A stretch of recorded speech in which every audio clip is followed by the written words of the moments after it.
Hello, fellow hair artists. It's time to talk hair, beauty, and the business behind it all. I'm Kitty Youngquist, your host of Beyond the Shears and the 406, and let's start today's topic. It's a spicy one. We are going to talk about no politics in the salon. How do you feel about that, Jenny? A good one. It's kind of a scary one to talk about, isn't it? Yeah. This is not something this is why we have to talk about it. Yes. I'm just going to start off by saying that these are my core values and how I feel about things and how I run Fabrik and Mirror. This is not to say that anybody else is doing it wrong. Right. This is how I and you and I have decided to run how things go in Fabrik. We all know that there are a lot of different political views, even in our small city. And the topics are hot nowadays. They're not an easy thing to discuss. And what I believe, honestly, is that the salon should be a safe place for everyone. It's a neutral place. It's not a battleground. Our energy behind this chair sets the tone for how our guests respond. So if we are hot buttoned on certain topics, then they're going to be hot buttoned on it. And it kind of just makes a big snowball that never really stops. I believe, honestly, that we can care deeply about our community without actually having to get political. For sure. So you want to talk about why politics don't belong, Jenny? For starts, I mean, our guests come here to escape stress, not to embody it or relive it. We don't have a clue what people's lives are like outside of the salon, unless they tell us. But, you know, we're not really sure where they're coming from, what religion they are, what political background they have. And nor do we care. Right. Because we're here to do their hair. Right. And it's not our business. You can have a good connection with someone and maybe have the same beliefs with them, but maybe the person in your chair doesn't share that. And so overhearing the conversation I'm having, it just sets a bad tone. It divides people, strains the energy out. Striving to be a little bit more neutral can protect your guest experience and also the salon culture that we're trying to embody here. So I definitely know when I sit down with somebody, some of my clients, I have literally had a client call me up after hours and berate me for not voting the way that she thought that I should vote. Yeah, that's so weird. I just thought that was really off. I mean, what? Very off-putting. I was trying to neutralize the conversation, and she was really trying to get political. And even after the appointment was done, she felt like she had to still say her whatever, like what she needed to say, what she had to say to get it out. And I really found that off-putting myself as a human. Like, I am here to do your hair. I want to make your hair great and great, beautiful. I am not here to make the country great, nor am I going to vote the way you want me to because you pressure me. Right. So it can come from both sides. And I don't believe that I should use my position as a salon owner to influence anybody else on their political views either. It's not the correct platform. And it is off-putting to the guests, I feel like even if they believe the same things as you, it's just, it's so charged in our country right now and it's so divided that this is a place where they can come to get away from that. Why would they want to talk about that? They don't. Right. I agree. I feel like some people get so emotionally charged on what's going on politically that they want to bring that into the salon and they want to share it with you, because I feel like misery loves company. Mm-hmm. And even if it's not a miserable conversation, even if I feel like just people want to have other people that agree with them. Right. And the more people that they have that agree with them, the safer that they feel inside. And like you said, I feel like some hairdressers may use this platform as sort of leverage to try to sway people. And, we did have an incident of that prior, to that person no longer works here, and that's fine. But I mean, I did have a client come in and was watching social media and saw that certain people weren't here anymore and came back to us because of that. Right. And I was shocked to find out what was being talked about in the chair. And she said it was off-putting. It made her uncomfortable. And she stopped actually coming to our salon to anyone in the salon until realized that person had left. So that is proof in the pudding that you can drive away your guests. Our job is important, and I want to make everybody's opinion feel valued. But I also think that maintaining professionalism means guiding the conversation intentionally. Right. Because you are in the driver's seat as a hairstylist. Right. You're the one that's in the driver's seat. So our crew. if it's because you can't control what people say in your chair. No. I have had instances where I've been uncomfortable because I know how I coach my my staff to deal with this. And I still sometimes have people that are so adamant about what they have to say and getting their point across that they just will not stop. So what do you feel like is a good way to steer the conversation when it starts to get uncomfortable for you? Well, I try to just, not unvalidate them, sort of validate. The world's a crazy place right now. It's very politically charged. We're very divided, and that feels yucky. And then I try to pick a topic and quickly redirect what we're talking about. So I don't just ignore them. I sort of, acknowledge that they're speaking about it, but then I switch it very quickly. And they've got to understand that I'm doing it intentionally, right? Mm-hmm. Like I don't want to talk about it. Religion or politics, we just don't talk about. Right. So you just gently reroute them. Well, and I always like to say, everybody's opinion is valid. Right. Honestly. Where I have a problem is when you try to take your opinion and make somebody else agree with you. Right. And again, this space for me is sacred. I am a hair artist to my core. I don't care if Donald Trump is sitting in my chair or if Joe Biden's sitting in my chair. Or they'd probably have better hair. Right, they would if they did. But it doesn't matter to me where your allies sit. Sure. What's on your head is what matters to me. Mm-hmm. The hair on your head matters to me. I want to make you happy with how you feel from the outside looking in. And I can't fix anything that you're struggling with internally as far as politically goes. I can't agree with you or disagree with you because that's just not what we do here. Even if I really do agree with you or disagree with you, I'm not going to say that because this is not the forum. We're not city council. Right. One time, I got to tell you this story. When I think it was the first year that I bought Fabrik. I'm not going to use names, but we had two stylists that had two clients in their chair and they sat right next to each other. And the discussion of the levels of Flathead Lake. It's a big political topic in Montana because we've got that big, huge dam that is holding a bunch of water, and there's people that are in control of that water that aren't letting it down into the lake to let the lake fill up. I don't know what the politics are around it, but I know people are hot over it. Yeah. And so it was being talked about by this client and her hairstylist, but the person who was next to her said, well, my uncle is on that. And then the person in the chair next to her said, so you're part of the problem. And now we're in a political debate. Right. In the middle of the salon. And how uncomfortable is that for everyone else? It is super uncomfortable. It's super uncomfortable. And it's uncomfortable for both of the guests, too. Right. And that's what I mean about you could agree wholeheartedly with what your client is saying, but the person next to you may not. Right. And so you've created an uncomfortable, bad situation, and it's not welcoming, it's not warm, it's not inviting. Right. It's and just standoffish. because you think that you're right, you feel like that's okay to do. Correct. But it is not okay to do in our salon. We will always, every time. And I basically had to step in between the two of them. I literally turned the chairs so they were, I grabbed the chairs and I turned them so that they were not facing each other anymore. Right. And I said, we don't talk politics in this salon. You guys can have your opinions on Flathead Lake and the water levels you guys or can whatever. Go grab a beer at the Union Club when you're done here and just hash it out. Debate it there. We'll see you guys fighting in the parking lot later. It'll be great. And that includes stylists. Like, 100%. Okay, say you've got a client in your chair who's really upset about what's going on politically and you 100% agree with them. I'm not saying that that's not okay.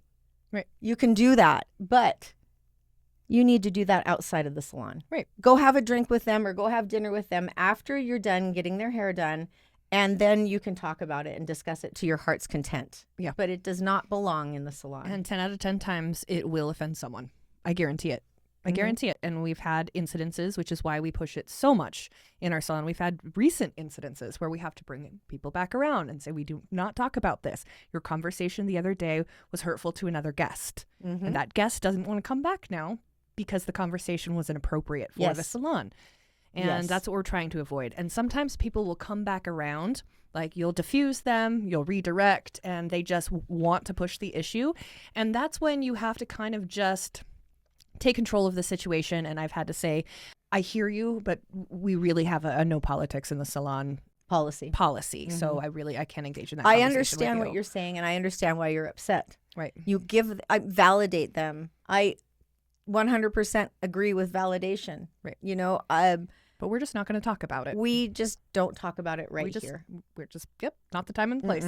Nope. So that's kind of how we deal with that. So how do you redirect with grace? Well, let's see. There's lots of ways. Again, validating them. You can redirect with bringing it back to what you're talking about with hair, right? My favorite is to just suddenly switch course and, hey, remember something about them that they've told you once. Like, hey, your son, he's going to college now. How is he liking that? Right. And people love to talk about themselves. They love to talk about their children. So immediately it diffuses the situation. And I think it does send a little bit of a message too to them. Like, okay, she doesn't want to talk about this. You know what I mean? Like, she's not even answering me. She just redirected. But that's okay too. That is setting boundaries that I always tell my artists to set. You have to have your own boundaries. And if people violate those boundaries, you have to adjust yourself and who you have in your chair if your boundaries are being violated. So the one client that did not respect my boundaries is no longer a client anymore. So it's not that big of a deal. Right. But I also find that happens. It's like, I dealt with this client for like a year. It was like every time she'd come in, it was a problem. It didn't matter. It didn't matter if it was her hair, if it was politics, if it was something about having her in my chair. Every single time she sat there, there was a problem. And she changed your energy. Yes. And everyone she else's changed the energy. whole energy of the whole salon when she came in. Everyone saw her on the books. And went, they were like, no. oh, Oh, no. be careful. And that's icky. I am so grateful that she's no longer on my books. It doesn't even matter how much money that she spent here. Right. Like, just having like that freedom of not having to feel that ickiness every time knowing she that came you're in. gonna have to redirect her, or knowing that she's gonna say something stupid and offend someone. Right. You know. And she had no sense of self-awareness. Like, she did not understand how she affected the salon when she came in. Because the world revolves around her. Yep, exactly. So I think it's important as salon owners, if anybody who's out there listening, or managers, to understand that these redirections might not be comfortable for your staff. And so having some key phrases, key lines, things that you can help coach them and guide them. If someone starts talking about politics, this is how we do it. This is how you'd redirect them. This is what you say. Also, you need to check yourself a little bit, because I obviously have had issues where I'm a redhead. My anger, I ignite like that. Mm-hmm. I also am like a match. I get this really fast fire, and then I go out really quick. And I have found in my life I've had problems with that, because that fire that lights really quick, I'll say something or I'll do something, and it's like, oh, and then 5 minutes later I'm like, oh shit. Should have said that. Oh shit. Yeah. So that literally happened with this last guest I was just talking about. It's like, I let things slide for so long without talking about it, without putting up a boundary, that once I felt over, once I was over it, then I was mean. Mm-hmm. And there's no place for that either. No. Right? I need to at least be able to speak my mind, speak my boundaries without having to sever ties. Right. I can say what I need to say. I can have a conversation instead of a confrontation. Right. Right? Right. But being a redhead, sometimes I prefer confrontation, and that's not necessarily the right way to deal with it. So absolutely not. You have to have certain words, you got to keep warmth and humor in your tone for sure. You got to, even if you're upset and angry, you've got to keep yourself warm and friendly. You've got to have a go-to phrase. Let's focus on something we can control, like your shine and your volume. Right. Or their, just redirect, talk about their right. hair. Like, oh my gosh, I haven't seen you in a few months. Your hair is growing.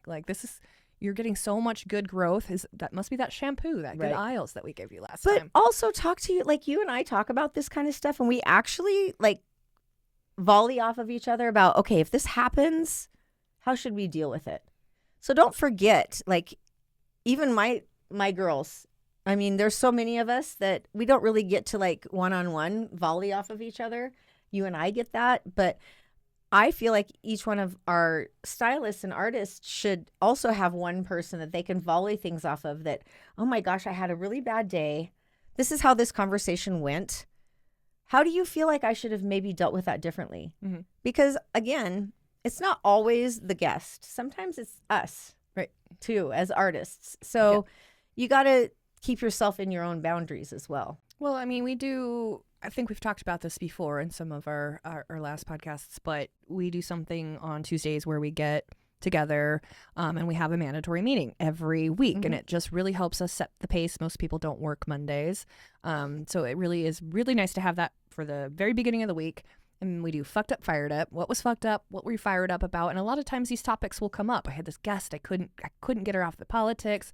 I don't know how to. And that's your time when you can bounce off of each other, volley off of each other, and really help each other work through that. So when it happens again, you're a little more prepared for the situation, what's working, what's not working. Those are all really good things to do, where some of this stuff could come up in a meeting like that. And then you do have the support of the rest of your team to be able to maybe handle it a little bit more professionally the next time. I think communication is key, always, and pretty much anything that you do, I want to give just a few things, like instances that you can talk about, because I feel like sometimes, do you ever feel like a deer in headlights where you're just like, oh my gosh, this guest is talking about this, and I don't know what to do. I don't know what to do. Or one of my favorite guests, I've been doing her hair for years, and she was talking about something, but out of context, anyone who was listening would have been wildly offended by what she was saying. And thank goodness the other people in the room didn't hear what she was saying.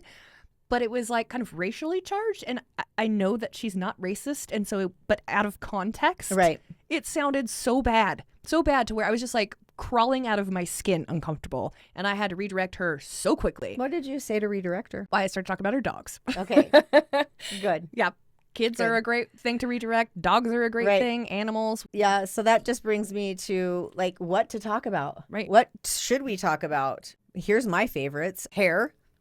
Your goals, your lifestyle, right? Your kids, like your pets, your house. Yes. What you're doing for the holidays? Yes. Right now, perfect. Yes, perfect redirection. What are you doing for the holidays? How's your Thanksgiving? What are you up to for Christmas? I mean, that's 20 minutes worth of chat right there. I mean, I think the hardest guest to deal with this is like the first time that they've been in your chair, because most of your guests, you know them well enough to be able to come up with a topic that will probably maybe redirect them without them knowing you're redirecting them. Right. But I mean, I really feel that our guests should leave Fabrik and Mirror lighter than when they arrived. Yeah. So if you've got all this weight of politics on you, I get it. I think we all do. But I feel like our salon is a escape from that. And that's something that you need to shed and leave at the door. Right. Because we deal with almost everything else in your life except for that. Right. And we do know someone we went to training with who lives in a different town than us, but was actually blocked from Instagram and Facebook for being so politically charged. And I think lost over half of her clientele. Yep. Because she just would not shut up. She just could not keep her politics out. It's not just guests, it's stylists too. Yeah. I mean, I feel like, so for me, I very rarely talk about politics. But what I do believe is that I believe that we should, as a community, be more aware of what's going on than the federal government is. So if we've got families that are in need, I feel like we as a community should help those families in need. Yeah. I feel like we should be taking care of our own. And we try to walk that walk with our giving chair. I mean, with whatever influence I may have, I would like to help people who are around me, which is why I'm doing this podcast. Right. And what a great way to also use that as sort of a deflection, right? So someone's talking about right now, big hot topic, SNAP benefits, things like that. Lots of people upset about that, understandably. So what a great way to, when that comes up, instead of taking it to politics and talking about whose fault it is, redirect them. We're doing this thing called the Giving Chair. We've Exactly. sponsored a family. We're also doing a food drive. There's so many ways that you can help us connect on a community level. There's so many things that you can do. Where do you work? What is your business doing to help that? Yep. Maybe take And that can to... we partner up? Right. Like, is there any way that we can get together to help people that are literally around us, like the families that we can see? Instead of worrying about what's going on worldwide, Right. I feel like we should get a little bit more granular Hone in on what's going on and locally. worry about what's going on locally. And helping each other on a community level should not have a side. It doesn't matter if you're left Exactly. or right. I mean, if that I family don't- needs help and Yep. that family needs food, If we're going to do what we you are can. hungry, I'm going to feed you. Right. I don't care what side of politics that you sit on. If Right. you're hungry and you need food, I will help We're gonna feed help you. Right. And I believe that that is really where grace starts. And I feel like that's where it should be. It shouldn't just be with one side or the other. Or I'm going to help you if you do this, but I'm not going to help you if you do that. Right. That's not a reason that's why- not humanity. Think, to think globally, you have to act locally, Yes. and I think that's huge. And I think that would really kind of help people come back together a little bit. And what a great way to use that as a deflection if someone is really going down the rabbit hole Right. and you can't bring them back.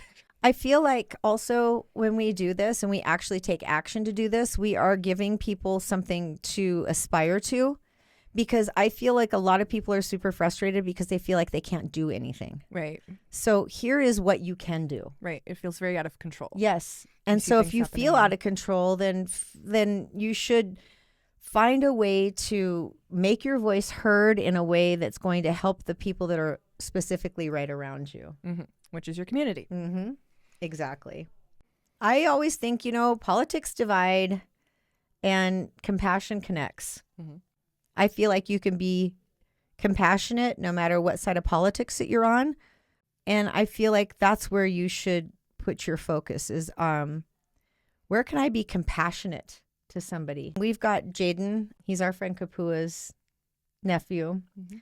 He is not very old. I can't remember. He's 15 or 16. 15 or 16, and he has terminal cancer. I don't think anybody should have to go through that at 15 or 16 years old. And he has a wish to go to Hawaii because that's, I believe that's where he's from. His origins are from. I don't know if he ever lived there. I know Kapua, his uncle, did. Mhm. He wants to go to Hawaii before he passes away. Right. And we're going to try to help make that happen. We are just going to give him the legs to stand on, and hopefully all of you go to my Instagram, Mirror Extension Lounge, and there will be a QR code that you can scan it goes right to his GoFundMe. Like we aren't even involved except for the fact that we are trying to promote it and let people know who he is and what's going on. And he how does we not can have much longer to live. make it worthwhile. I would love to help him get to Hawaii. If any of my listeners can help as well, just go to my Instagram or to the Fabrik Salon Instagram, and there will be a QR code and some things about Jaden on there in the next week or so. And I believe we're also continuing our food drive through the holidays. Oh, yes. Correct? Yeah. Yep. The food drive's going. We haven't had as much engagement with that as I'd want, but we've had like Susanna. I mean, God bless her, Susanna Wicks. I think she's going to be doing pretty good, and she's got this terrible cancer, but I feel like the community is really standing behind her. We got a lot of donations for her because of what we're doing, and that's really the only thing that you can do. The rest of the stuff that you feel politically is really out of your control. So find something that you can control and help it become better. Right. And ultimately, the salon should remain a place where people feel welcomed. They feel, trust in us, and they feel safe and taken care of and heard. But yeah. No matter what your political view is. Exactly. No matter Exactly. what it is. Exactly. I also feel like when our guests see us talking about what we're talking about today and see us giving back, I feel like that gives them inspiration and hope. And it also can help them feel a little bit more fulfilled instead of panicked about how politics are right now. Right. There's not a lot we can do, but do what you can do. Right. Find something that you can do besides run your mouth and and do it. You know, that's what this is all about. Right. 100%. So bottom line is politics divide and compassion connects. The salon should always be a place where you feel safe, a haven for beauty. You can always say what you want to say, but also you should also listen to your stylist. And if you feel them directing you away from those topics, like Read the room. be kind. You know, don't Yeah. just continue to insert your opinion, Right. because everybody's opinion matters, not just yours. And it doesn't end well. Yes, and It never it does. doesn't. I believe that at Fabrik and Mirror, our energy helps people exhale. Mhm. And we want to continue to do that. That's what we want to do for our guests all the time. All right. Well, if you like this episode, please share with a stylist friend or a client who'd love to engage in this conversation. As always, if you guys have any questions, just email us. Yes, at Fabrik Salon. Fabrik Salon. Wait, no. At podcast at fabricsalon.com. And that's Fabrik with a K. Sorry about that. Thanks for showing up. Thanks for being here, and keep making the world beautiful, one head of hair at a time. We appreciate you guys. Thank you.